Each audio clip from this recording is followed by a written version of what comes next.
Cell news కి స్వాగతం. ఆంధ్రప్రదేశ్ రాష్ట్రంలో మహిళలకు భయం తప్ప భరోసా లేదు. మహాకూటమి జనసేన నేత కిరణ్ రాయల్ వల్ల తనకు అన్యాయం జరిగిందని ఓ మహిళ గోడు వెళ్లబోసుకుంటే తిరిగి ఆమెని అరెస్ట్ చేశారు.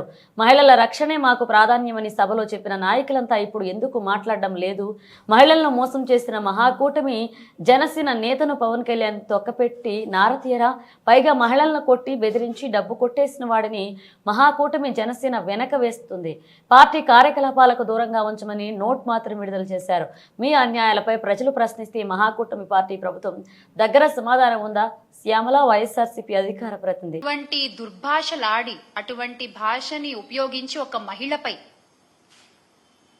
ఆవిడంత ధైర్యంగా బయటకు వచ్చి మాట్లాడుతున్నందుకు ఆ ధైర్యాన్ని మెచ్చుకుని ఆ మహిళకి అండగా ఉండకపోగా ఒక మహిళని కొట్టిన వాణ్ణి, ఒక మహిళని అబ్యూజ్ చేసిన వాణ్ణి, ఒక మహిళ దగ్గర డబ్బు దొబ్బేసిన వాణ్ణి మీరు వెనకేసుకొస్తున్నారు.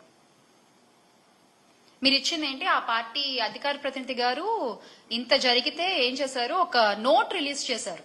పార్టీ కార్యకలాపాలకి పలానా వ్యక్తిని, ఆ కిరణ్ రాయల్ అనే వ్యక్తిని దూరంగా ఉంచుతున్నాము అని జనసేన పార్టీ నుంచి ఒక నోట్ రిలీజ్ చేశారు. అదేంటది? తొక్కిపట్టి నార తీయడం కదా మీ పార్టీ సిద్ధాంతం. ఇప్పుడు ఏమైపోయింది ఆ సిద్ధాంతం? మీ వాళ్ళ దగ్గరికి వచ్చేసరికి ఆ సిద్ధాంతం ఏమీ ఉండదు కదా.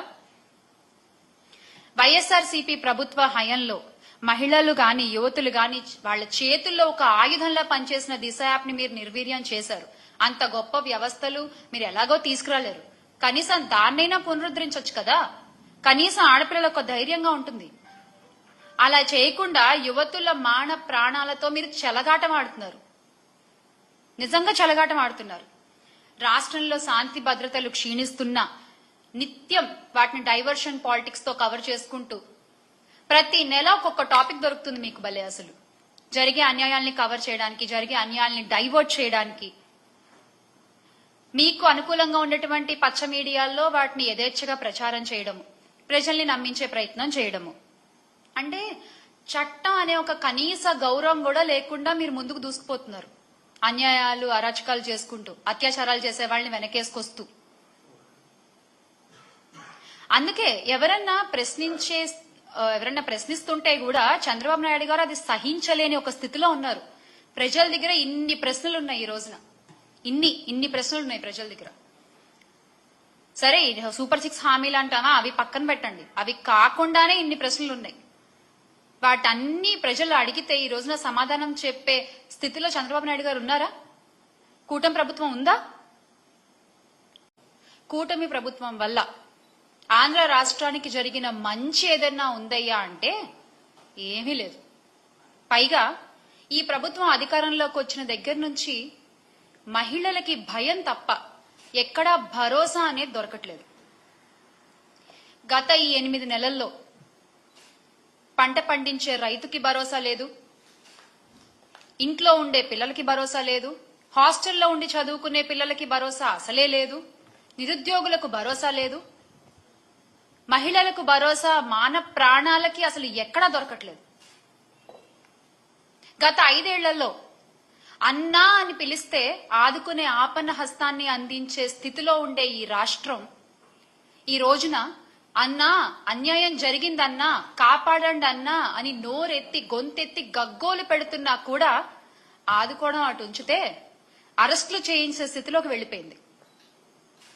మొన్న తిరుపతిలో లక్ష్మి అనే ఆవిడ, మనందరికీ తెలుసు, జనసేన తిరుపతి ఇన్ఛార్జ్ అని చెప్పే కిరణ్ రాయల్ గారి వల్ల నాకు అన్యాయం జరిగింది, నాకు నయవంచన జరిగింది, నన్ను అతను వేధిస్తున్నాడు, నన్ను ఆదుకోండి అన్నా చంద్రబాబు నాయుడు గారు, పవన్ కళ్యాణ్ గారు అని అరిస్తే బయటకొచ్చి గొంతెత్తి అడిగితే కూటమి రాజకీయంతో పాటు పోలీసు వ్యవస్థ కూడా కలిసిపోయి ఆమెని జైలుకి పంపించే వరకు ఎవరూ నిద్రపోలేదు.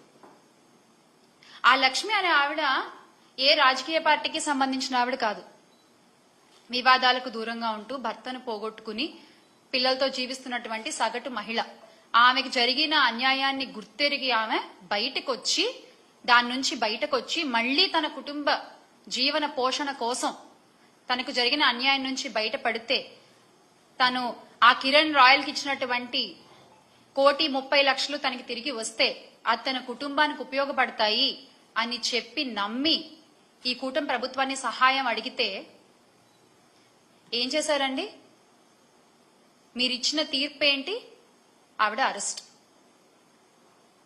అంటే బహిరంగ సభల్లో అధికారులతో సమావేశాల్లో మీ మాటలు కోటలు దాటుతాయి. మహిళలకి ఏమన్నా అన్యాయం జరిగితే కడుపు రగిలిపోతుంది, కడుపు తరుక్కుపోతుంది.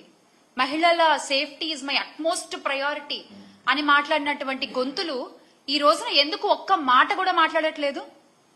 మీ పార్టీ నాయకుడేగా. ఎందుకని? అంటే ఇవన్నీ మాటల వరకేనా? చేతల్లో ఇవేం కనబడవా? ఒక ఆవేశం అదంతా ఏమైపోయింది? ఈ రోజున ఆవేశం అంతా ఏమైపోయింది?